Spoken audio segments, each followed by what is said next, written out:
Okay, cool. All right. So good evening, good afternoon, good evening. I don't know, whichever is preferable. Kevin Walakira. I'm not. I think I have been edified already, and I know this discussion it's an interesting one. I didn't think it was in my ballpark, but from speaking to Steve, he doesn't even know why I was agreeable to talk about the subject though. And like he has actually kind of alluded to it. So anyway, I do branding right now and performance management, and because of my current position, I had to do financial literacy training. So I'm a certified financial literacy trainer, and I just had to reconcile the things that I know about money with the curriculum that we use for financial literacy. So what are we talking about today? It's something to do with money wounds and money scars. Let me just give a brief story of how I found myself in this ballpark of the topic. I remember it's around COVID time. For those of you who are familiar, there is a platform called Mind Valley, and Mind Valley basically is a subscription-based application, like almost like a BORAWATU of sorts, only that it has, I think, maybe hundreds of teachers right now that have personal development training, and your job is to subscribe, find a teacher that you want, go through their course content or certification. So they basically built a whole community around personal development with different teachers. So during COVID period, Steve found, I don't know how, but he found a back end access to all the content that was on Mind Valley at that time. And it was one of those websites that has a lot of it, that one of those websites with all of the content from all these guys. So when I looked through it, there were two courses that I wanted. One of them was a speaking course that was by Les Brown. For those of you who are familiar with Les Brown, he's one of the teachers on Mind Valley as well. And there's also a lady called, some black lady, there's a black lady with, she normally has a big hair, she's of in her 50s or something like that. So that's where the information was. And then there was a topic called money wounds, and right now we're calling it money scars, and it was by a guy called Ken Honda. I'm mentioning all of these names for you guys to get curious. Either you write them down somewhere, and then maybe you dig into their content somewhere. You'll find Ken Honda is Japanese, and he's written like over 50 books, and his topic is normally to do with money, the connection between money and happiness. He's written so many books. So for those of you curious, go to YouTube, look for Ken Honda, and you might find something. There's something about they call arigato your money, as in they have practices for thanking your money and stuff like that. I think they've written the name there. So that is why I was like, okay, let me dig up and see the things that I found, because there was a whole course. It's the only one I was able to download and go through. But then I tried to get other content, but was too late. That I think that media file got broken and couldn't steal, quote unquote, steal the rest of the info. So we're talking about money scars. Maybe for those of you who understand what money scars are, just put a one in the chat, put a two for those who don't understand, just for the interaction. But I'll just go quickly into what money wounds are. So money wounds, basically, it's emotional and psychological scars resulting from negative experiences and beliefs surrounding money, which can stem from childhood, financial hardship, job loss, or cultural pressures. So for this particular one, we're saying, as we're looking at the end of it means that what we put in this is like, I can't afford it. What do you tell a child? This is now at the end, meaning that if you already have money scars, the chance that you actually can put them on your kids and your environment is very high. But let's go fast around two parts. So these wounds normally lead to a scarcity mentality. You'll find behaviors like compulsive spending. You'll find people who avoid debt, but just know that there's good debt and bad debt. So you just find that your conclusion from your experiences, especially on these emotional scars, could be just debt avoidance. I think I have some of this trait of debt avoidance. Then we have anxiety around money. Then you have feelings of inadequacy and sometimes damaged self esteem. So you find that these are the things you find as the manifestation of money wounds. Okay. But I'm going to go through like a mix. So the mix is here. So we have what we're calling the money wounds. We have a funny balance on money. Most times with there's money EQ and then we have money IQ. Money EQ is to do with the emotions around money. Then we have the money IQ. Money IQ is now the logic around money. So for those of you who are familiar with money IQ, most of the information and content you're going to find around is going to be based on money IQ. And you that's basically if I looked through the curriculum that is used for to train people about financial their finances and personal finance. So in our curriculum for basically you're going to find around in the country for certified financial literacy trainers is going to be something to do with personal financial management is one area. So right now we are talking about what would be covered as money IQ. Personal financial management, people are going to talk about savings, loan management, investment, insurance and risk management. Then there is things to do with planning for old age, digital financial literacy. Then normally for our normal market, normally they delve into financial service providers. So that basically you make sure that you get your money from the right service providers and also consumer protection. So the curriculum for the money IQ from the current tools that we are using in our country are those. And guess what? Around money IQ, there is not really much. We just hope that people follow their logic to do what they're supposed to do. And funny enough, you're going to find one fact, and the fact is that we make decisions with over 70% of our emotions, and the rest of the 30, around 30, even less sometimes, is on logic. And yet, from what you can see, that 70 is what the emotions are, the logic is 30. And maybe on that, I'm going to give a just a small. Let's check and see who here has been taught about savings actively. Maybe just put a hand up or something. Just put a hand up. I think I see a hand icon on your. No, raising a hand is for a question. Just let's put a reaction of a smiley. Maybe a smiley, a thumbs up for everybody who knows about saving. Just saving. Everybody knows about saving. Okay. So we know that the logic for saving exists already, right? Then the question becomes, since emotions take the bigger part of it, how many of you actively save? You know how much money you save, there's a formula around it. That's one thing to know. And then the second part is to actually do the thing. How many of you are actually applying the saving? I see a thumbs down. There's a thumbs down. For those of you who are actively having a formula around saving, you say, I earn maybe 4 million or 4 million. I have a formula. When I get 4 million, 10% goes, I don't know, 10% goes to God. I know Jack is in the house. I don't know if does everybody tithe here? Does everybody actively give that 10%? Uh-huh. There are so many thumbs up. I swear, I doubt. Okay. Then maybe you say from that 10%, then you say maybe 30%. There's a formula. Basically, everybody does it. So the question becomes, does the logic overwhelm you or does the emotion control it? So you'll find that we know what you're supposed to do. We know the formulas. Everybody has saving tips. They give you books. But then what happens is the logic the logic takes over, but then the emotions are in control. So that's where we're going. Now, as a small flip, where I actually asked myself, where does the emotions, where's this part of emotions, where does it come from?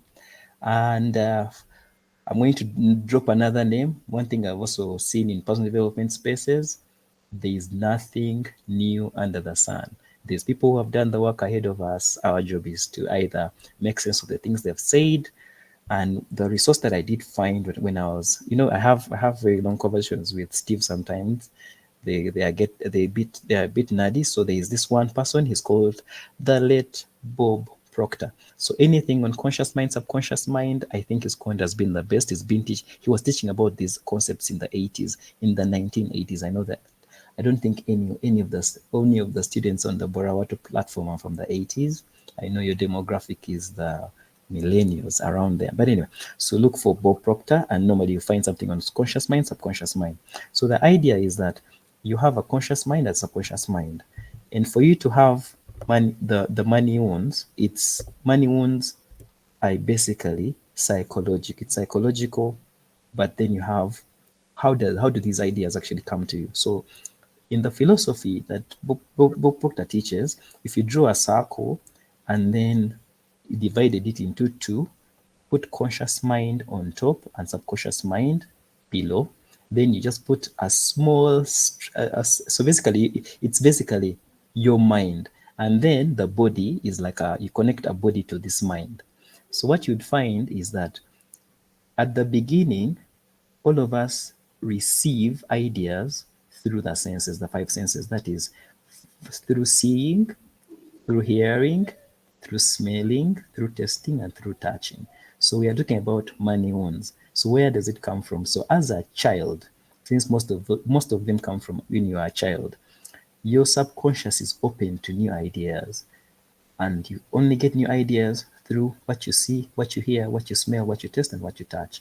So now the question becomes, what are you hearing over and over and over again into your conscious mind before it makes it to your subconscious mind?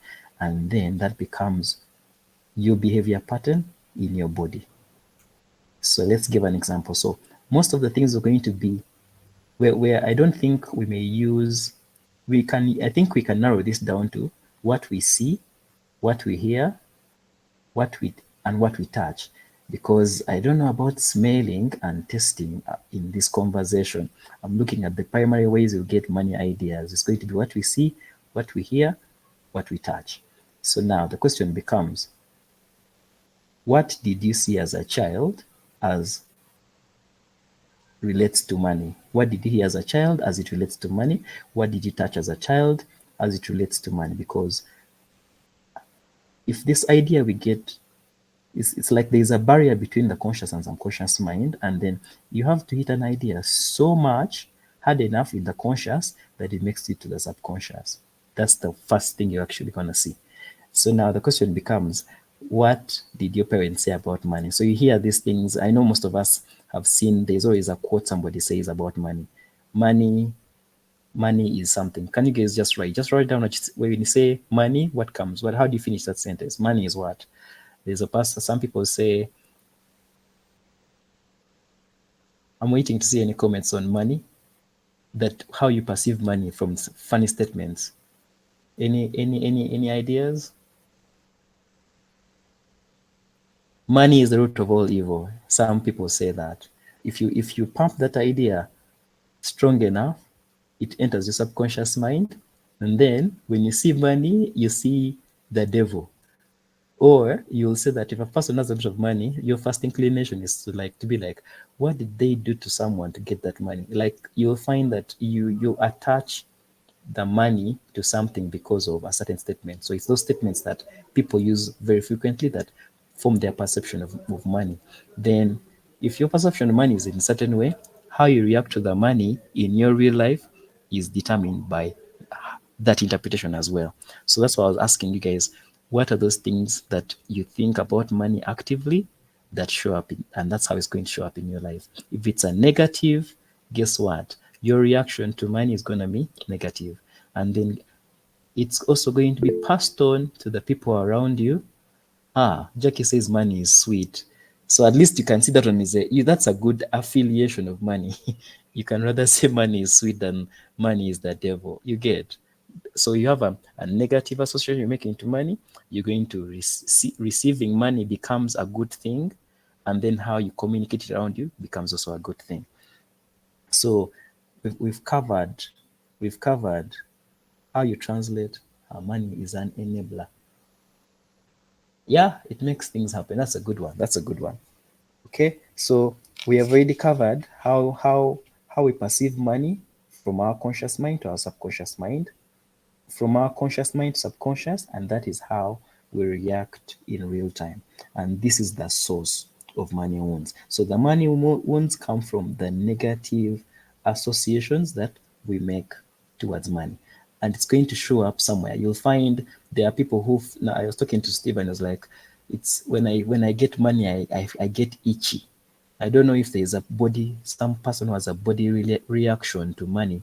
When they receive it, they get itchy, itchy to spend. Justine. People who get itchy when they get money. That's an interesting one. Ah, monetary pressure. When you have money, you see monetary pressure. Okay, I like the diversity of the views. But anyway, so now that we know that we may actually have negative associations we make to money, the first way we actually see them is the words that we attach to the money. If it's negative, you perceive it negatively, it will show up negatively. I'll give, if you listen to Ken Honda's content from the workshops he does, there was a pattern that he saw in people in his community, which was interesting. People, the guys who had a lot of money used to end up with partners who were spendthrifts, and he tried to diagnose what this problem was. And from his assessment, this is what he found, that the people who had money and couldn't spend it ended up with a partner, usually like a woman, who derived pleasure from spending money because the money was there. Now, the guys who had money had resistance to spending the money, but they enjoyed watching their partners spend the money. So you ask yourself, why are these two people even together? Then now, the funny thing that would happen is that the women would enjoy these relationships, right? Because they sought safety in the man's provision of money and being careful with it and not spending it, which was dysfunctional. So you'd find that at the beginning of the marriage, it was okay, but this wasn't a long term thing. Before you know it, the woman is spending much more money than the guy is actually earning. But it was a funny dichotomy that, most of the issues that they had in couples on money, that's one of the drivers. We found that people would pair up. The woman pairs up with the man for safety so that they can misbehave. The money pairs up with the spendthrift because they enjoy watching them. They know how money is sweet and they know how to eat it. When the person who makes it doesn't know. It was one of those weird observations they found in that community. So now that we know that we already are seen that we have some money wounds. Some money wounds, I'll give another example like we saw from money wounds. You would, especially to do, I think I spoke about something earlier on compulsive on a scarcity mentality. So you'd find that if you grow up in a home and let's say when a parent when you every time you ask your father for money, he says, I don't have money. Every time you say, I don't have money, or they tell you, do you think money grows on trees? You have an association of money because of what your parent tells you about money all the time. So you grow up with a scarcity mentality. You think that money is never there because of every time you ask for money, it was never there. So that was a poor association you made to money because of a parent statement. Then you have things like uh, small, let's say like just seasons of financial hardship. You can make conclusions about money during financial hardship. Actually, it can turn your entire life around. So you'll find that maybe you had some good money before, and then there was a season where money wasn't showing up. You'll find that you change. So you associate getting money to hardship. I'll give another example.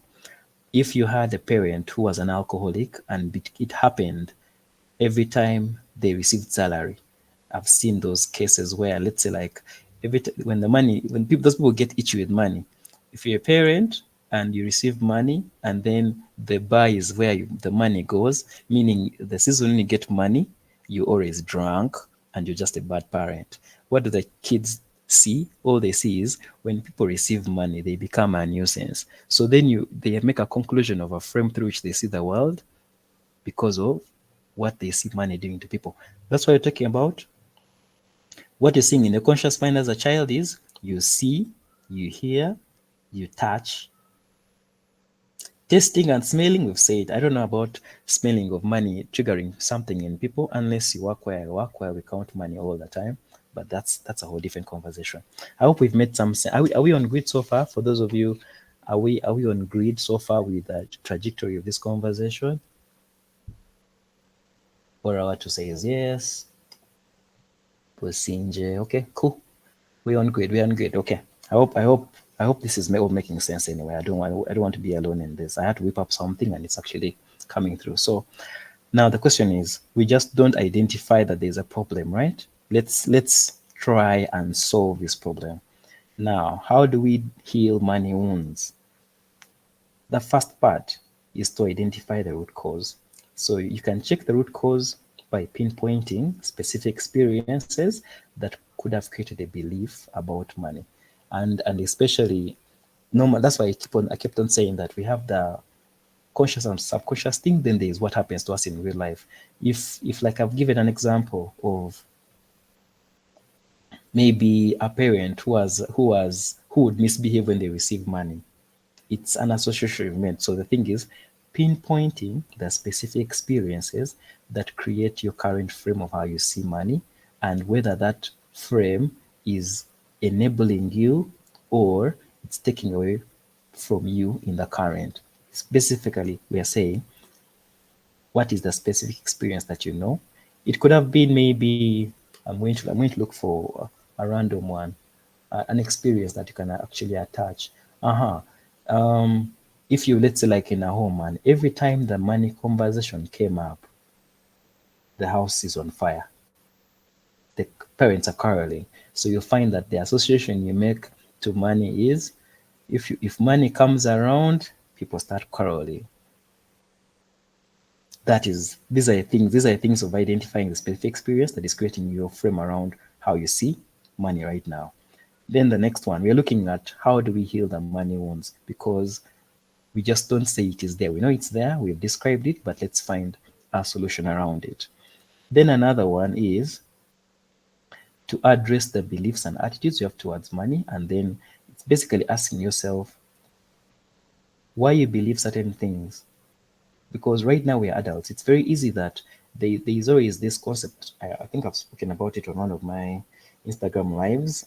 Maybe that you can look out for me. I'm on Instagram. Sometimes I take my mind dumps there.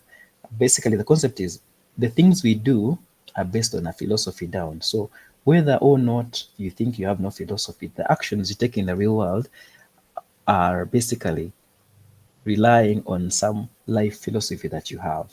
So sometimes questioning yourself and saying, why do I believe in this? You have to dig down and say, there is a philosophy that is what is carrying how I carry myself in the current.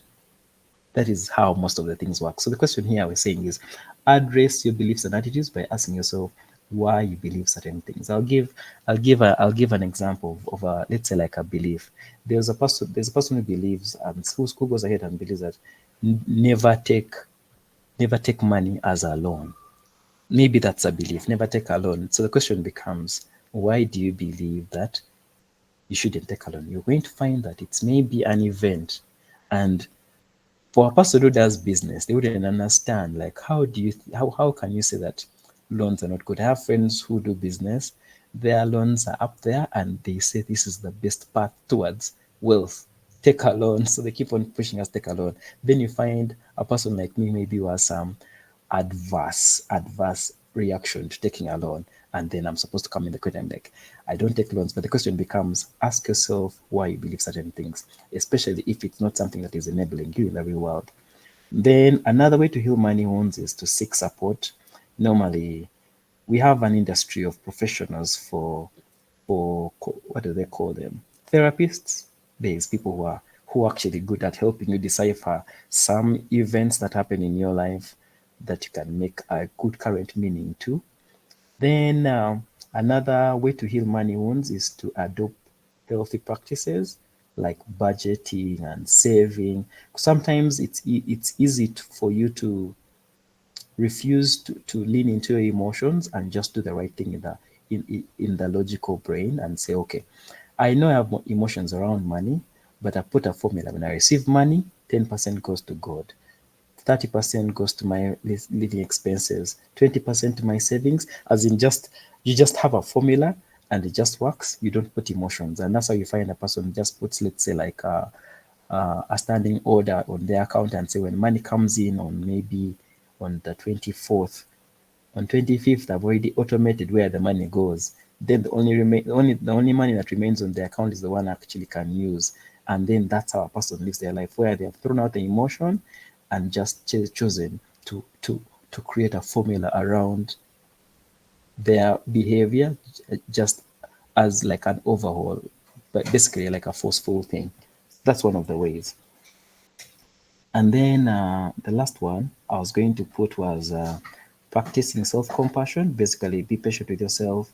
Do small things like celebrating the small financial risk, because that is basically trying to enable yourself, reward yourself, so that within yourself you kind of promote that good behavior by, so like, okay, we've done a small win, let's celebrate a win, so that compels you to get another win, and then to build a positive relationship with money. And then maybe the last one that I did have, which you guys I think are already doing, is to have these conversations. Having open talks about these conversations is one of those ways, and you guys are in a community where you actually can talk about these things, and that is how we can heal money, the money wounds. Now, the last one I'm going to delve into, which goes into what we put at the as one of the catchy words on this, of how can I afford it? What do I tell a child? I think we've gone into part of that, but I think, how can we avoid our own money wounds going to the next generation? I think I already talked about this. I think this thing is already going in circles a bit. It all solves itself somehow. The first one is financial education and skill building. And what I'm saying here is to teach practical skills. If it is budgeting, teach a practical skill to a child about budgeting. If it is saving, teach kids about saving with demonstration of like a piggy bank. If it's investing, it should be practical, and also debt management, of like, okay, you're going to have debt in your life, but find ways of paying it off using a certain method. There are so many things you can do about that. Then we have having open and honest communication, basically saying, talk about money. I know it's one of those hard subjects. I think there's a statistic that says that there is a higher number of marriages and relationships that break out of this thing called money. If you don't talk about it, you don't address it. So basically saying, be open and transparent about your financial situation, including past mistakes and successes. The transparency. So I know that we earn money on a monthly basis. We take home a certain amount of money. So normally, if you talk to people who are in like a US economy, a person tells you 100k a year. So it's converting your money to know how much money do I earn a year, and then you see whether you qualify for being broke or not according to international standards. I think is actually like a good one. Another one we're saying for open and honest communications, like involve children and watch your language around kids, because what we said about because for us, we're already victims. This already happened to us. Right now we are in healing journeys, we are in seeing therapists, we are in communities where we talk about money. We are basically on our paths, but right now we are making sure it doesn't happen in the next generation. Okay, so since one of the triggers is from what they say, what we say, instead of saying things like, I can't afford it, in the supermarket. I know there's always a parent with a child crying in the supermarket, but having that discussion with a child.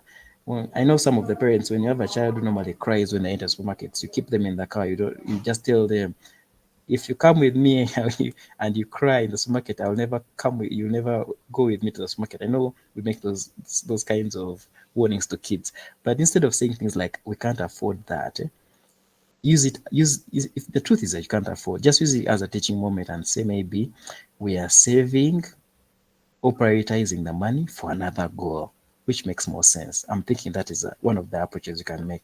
But basically, watching our language around the kids is very, very important.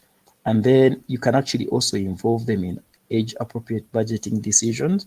I'll give an example. Like, let's say, like if a child is saving for a toy and they see their journey towards saving for their thing, kids, the kids will have value things they've worked hard towards as well. Because I know kids normally damage. If you have a son and used to spoil toys so quickly, and I also bought a toy car for myself. Actually, I have some toy cars in my office. People think we all have a child in us. I let mine live. I have like two toy cars. I would have shown you guys on video here. It's actually right here. It's a blue monster vehicle. So I would always show him that my car is still here, and all of you are spoiled. Why are you spoiled at mine is okay? So it'd be like, I'm not going to buy you another toy if you think you're just going to be spoiling them within like 2 days. Mine is still here. So it's like it's that thing, or then maybe you can trigger them into saving for the things they have, because we value things that we save towards. That was my trick. So giving them age appropriate budget discussions. Then we talked about modeling healthy money habits. What we say right here is like, for the kids, show, don't just tell. Let them see you paying bills. I think at least I've taken my son to withdraw money from an ATM machine just to explain how we get money, maybe contributing to their savings. Maybe if they are saving towards something and you also contribute, they actually see that my parent actually can help me on this journey while they also get theirs. Then also your children seeing you making thoughtful financial decisions. It's that decision to buy a fancy car, and then school fees is a problem next year. I don't know. It's basically you being able to demonstrate healthy money habits is also a good way that we can avoid these things happening to the next generation. And then the other one is to provide hands-on experience, and usually giving a child an allowance so that they can make their own financial decisions and be able to learn from them. That's actually one of the ways we can avoid the next generation, from making the same mistakes we did. And then, like I said before, go for some personal healing. I think all of us are on a personal journey, and your job is to challenge some limiting beliefs. I'll give an example. I'm bad with money. Maybe you can change that to I'm learning to manage money wisely. So we have to interrupt the way we think about things. And maybe as a recap, what you talked about at the beginning, we gave a definition to what money wounds are. I'm going to redefine it here: emotional and psychological scars resulting from negative experiences and beliefs surrounding money, which stem from childhood, financial hardship, job loss, or even cultural pressures. Okay, we talked about money EQ and money IQ. We said that 70% of decisions we make are via emotions, and a small 30%, even less, comes from logic. And we're interrupting our emotions from our logic. And I talked about the basis we make logical decisions, and it's the money, the concepts you're going to find in the market, where people are going to talk about savings, loan management, investment, insurance and risk, planning for old age, digital financial literacy, and what's in our market with service providers and consumer protection. That's another part we covered. Uh, Next was we talked about how to heal money wounds. I gave a couple of ways we can actually do that, and then lastly, the things we need to avoid the cycle of money once moving into the next generation. I think that gives enough time for any questions we might have from this session. Otherwise, thanks for the opportunity, and I hope that this was valuable to all the guys on this call. Oh, Sam, thank you very much, Kevin, for Honestly, I don't think our parents knew about this. I don't know. None of them taught me how to save, how to make money. But I think for those who would like to give Kevin some questions regarding this particular subject, is someone that is very, very, very acquainted with it. If do we have any questions? If you have any questions, just put up your hand or just type it in the chat box such that I can pass it on to Kevin. Do we have any questions regarding money wounds? Kevin, in the meantime, as the questions come, I do understand that part of the relationship we have with money is intertwined with the identity we are forming at a very early age. Would you say, for since you're a father yourself, would you say you have been led to execute on this, or you caught it just in time? And of course, in some of the books, they say one's identity is created at a very early age, and after is it after 7 years, something along those lines? Then they whatever they have learned, that is what they are going with into adult life. So what happens when you learn this information now, like how we are learning it now, but some people have kids that are a little bit older? Do you think they still have a chance to kind of reframe this mindset around money for those kids? Okay, that is kind of like a hard one, but I feel my leaning is this. Just like if we did anything wrong in the past, we have a chance to fix it. It's because we have new information. I'll give. I'm trying to see personally, actively. I haven't been very intentional now. Like there's small things that I think are within my reach for my own child. All you can do is if you see like a bad bill, how they see money, and especially on the spending side, at least I've told my child actively, do you know how much how money is made? My answer for how money is made, because normally I'd be like there's input, there's process, then there's output. So I normally emphasize to my son, you make money by providing a valuable service to somebody else. And that's how they make the money exchange. And then the other thing that I normally, it because also it disturbed me. I found it out in my adulthood, but I was like, I can pass it on in its complicated state. And I gave the example of like, instead of saying for myself, for the child, money doesn't go on trees. I can, rather than saying that, I'm like, do you know how money is made? On my side, what I would tell is the only reason a person gives you money is because the thing that you're giving them is more important to them than the money they have in their pocket. And every time that happens, it's like one of those things of value exchange. Example I normally give is if a person is thirsty, the reason why they're able to exchange the money is because quenching their thirst is of more importance to them than having the money. So they make that trade any day. And the moment you make that exchange and you don't feel the value is when you say that I was robbed of some money. So I those are the two things that I normally use with him on a constant basis, and sometimes actually make him repeat them. That's why I'm like, there's a part which you can actively do. Sometimes I think I've done it by mistake, but as in there's an age where kids ask you questions, like 1,000 questions. I think I structured those ones about when you want something and I cannot give it to you. We found answers around those things. It's now formulaic. Now about the therapy part, we all need therapy. If the kids have gone further ahead, your job is to go back, like we talked about conscious mind, subconscious mind.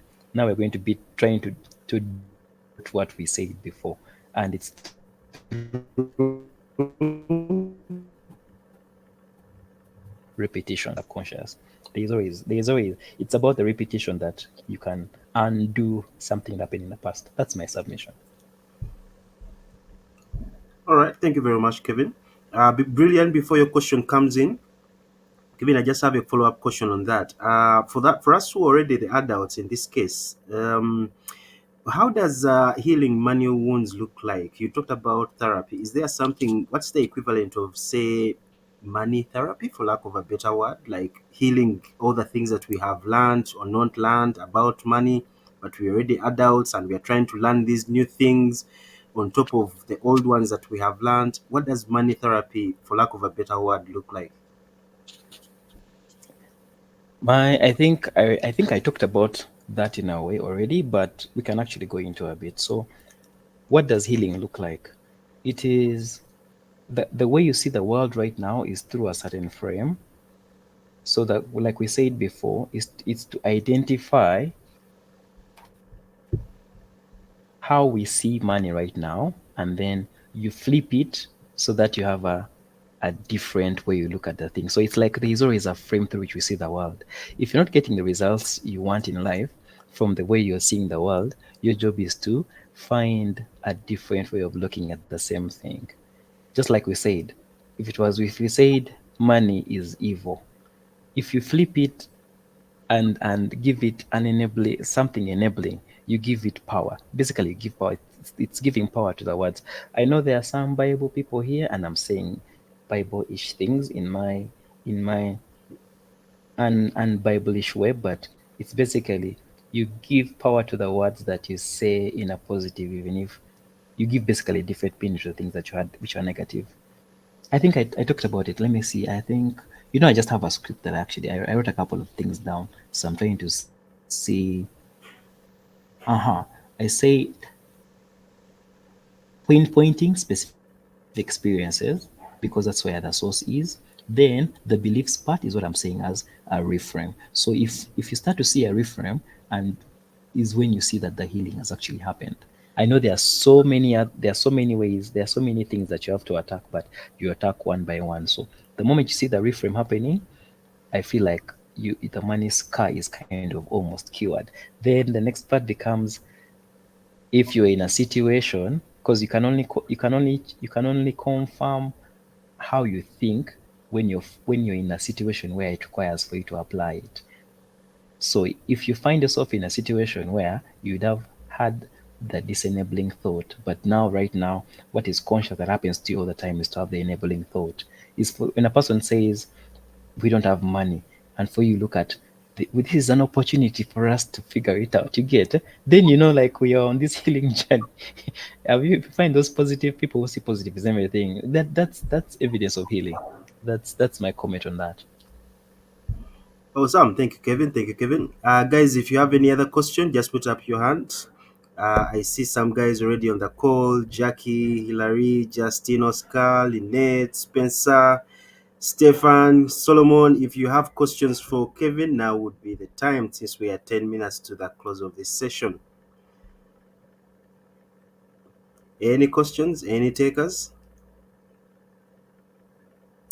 Okay, Kevin, I understand you're recently a certified financial literacy trainer. So, for someone who wants to get a little bit deeper into this conversation with you on a personal level, how does it look like? Are you open for some type of consultation on a personal level, or is it still yet to be announced?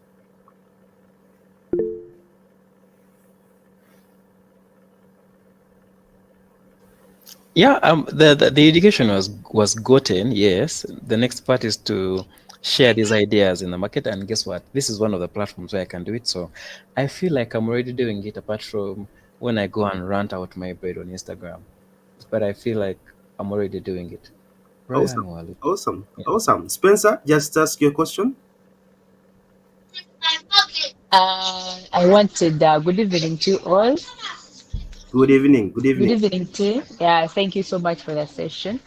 My realization, or what I wanted to give back to the team or to the group, is that sometimes we are held back or to get financial freedom because even when someone presents a business that's really you see that you will be able to earn huge, sometimes we are really scared of huge money, or just because we've not experienced this money before, or we've not had the financial literacy before. So I do not know why there is always that fear in a number of us, or I could say to me back in time before I used to engage with people who have gotten money somehow, who are richer. I could find anxiety, or I would be scared to really hear someone say maybe I have a billion or I have like $500 million, I would feel like this person is not really yeah, human being or is not on this planet. So there is that